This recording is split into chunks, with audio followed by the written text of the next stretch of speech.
You see this texture? It's all white hair, and it's insanely hard to draw. But today, I'll show you the trick to make it look alive. Let's dive in. Alright guys, at the beginning, you'll notice that I printed only the upper part of the face. That's because in this lesson, we'll focus only on the white beard texture, to save time and go straight to the point. I start lightly using a 2H pencil, just to sketch the base lines. That allows me to adjust easily if something goes wrong. First, I draw the folds on both sides of the cheeks, right and left, trying to keep the same angle and proportion. The more accurate you are here, the better the lower part of the face will look later. Next, I outline the mustache, its upper edge, its shape, and then mark the mouth position.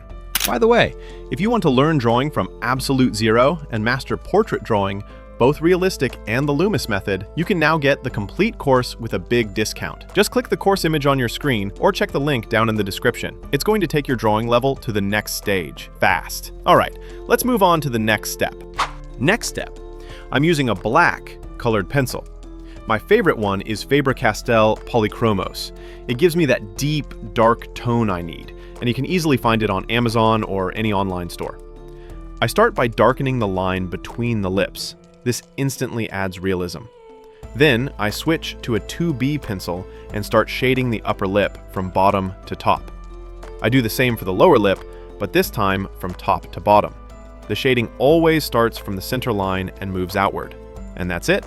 The lips are done. Let's move on to the first step of drawing the beard. Now, let's talk about the magic tool we'll use for this effect. It's a small metal ball stylus tool. You can find it easily online. Just search for Metal Ball Stylus Tool. It comes in different versions, some with wooden handles, some with plastic ones, and in different sizes too. For this step, we'll need the smallest tip size. First, I start engraving directly on the paper, pressing firmly with the stylus, following the exact direction and shape of the white hairs on the mustache. Once that's done, I switch to an HB pencil and apply a light horizontal shading over the engraved area. You'll immediately notice those white hair marks start to appear. Then I grab a slightly darker pencil, like 2B, and start adding the dark hairs that lie between the white ones. I repeat this process across the entire mustache, engraving first, light shading second, and dark strokes last. Finally, if you want extra precision, you can use a white gel pen to add a few final, bright highlights. That'll make the mustache pop beautifully. And that's it! Our mustache is complete.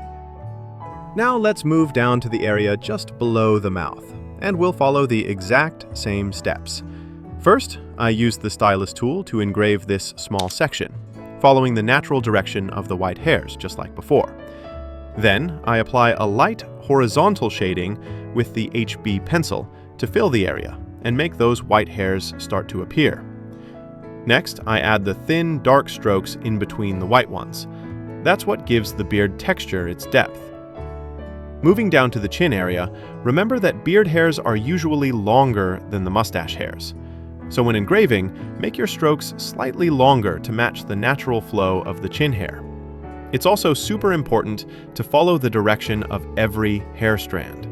The more accurately you do that, the more realistic your white beard will look. In the lower part of the chin, right above the neck, I add a few random scattered strokes to break the uniformity and make the edges look natural, not too clean or cut. Once the engraving is done, I repeat the same process. Light shading first, then add those thin gray strokes between the white ones to create a perfect balance of realism.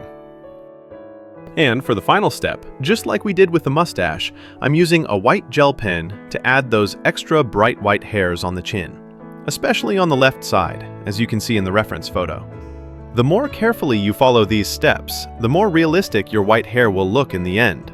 Remember, I'm doing this a bit faster here for demonstration, but if you take your time and focus on each small area, your result will look even more realistic than mine. Now, once the white hairs are complete, I use a blending stump to soften the roots of the beard and blend them gently into the skin tone. This makes the whole area look more natural. After that, I go back again with the white gel pen to re-highlight the brightest hair strands. And that's it, my friends. we've just finished the full technique for drawing realistic white hair. If you'd like to see more lessons like this, where we explore advanced techniques for realistic drawing, let me know down in the comments. And don't forget, you can join the complete drawing courses and get a big discount right now. These courses will take you from absolute beginner to mastering portrait drawing, whether it's realistic style like this, or the Loomis method for drawing faces from every angle. Thanks for watching, and I'll see you in the next lesson.